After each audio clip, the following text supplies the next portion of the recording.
السلام علیکم دوستوں، کیسے ہیں آپ؟ امید کرتا ہوں کہ آپ لوگ خیریت سے ہوں گے، ٹھیک ہوں گے۔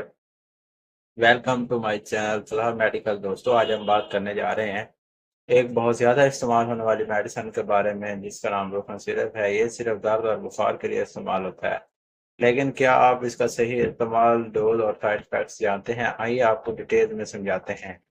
بروکن سرپ کیا ہے؟ بروکن سرپ دانت کو کام کرنے والی اور سوزش کو دور کرنے والی دوا ہے۔ یہ دوا بخار اور دانت کے درد، جسم کے درد، گلے کی سوزش، کان کے درد اور چوٹ لگنے کے بعد ہونے والے درد میں دی جاتی ہے۔ اکثر یہ بچوں کے لیے تجویز کی جاتی ہیں، خاص طور پر 6 ماہ سے لے کر 12 سال تک کے بچوں کے لیے۔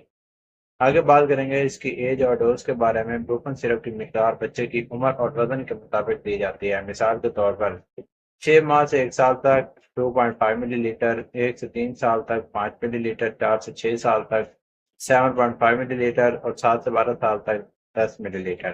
لیکن یاد رکھیں، ہر بچے کے لیے خوراک مختلف ہو سکتی ہے، اس لیے ڈاکٹر سے مشورہ ضرور کریں۔ آگے ہم بات کریں گے اس کے استعمالات کے بارے میں۔ سرپ دینے سے پہلے بوتل کو اچھی طرح ہلا لیں اور دوا ہمیشہ کھانا کھانے کے بعد پھر، تاکہ دوا بچوں کے معدے پر برا اثر نہ کرے۔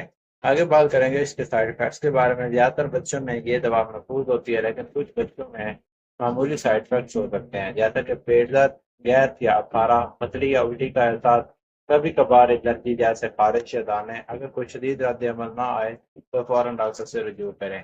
آگے بات کریں گے اس کے احتیاطی تدابیر کے بارے میں۔ اگر بچے کو دمہ، السر یا گردوں کا مسئلہ ہو تو بروکن سرپ نہ دیں، یہ ڈاکٹر سے مشورہ ضرور کریں۔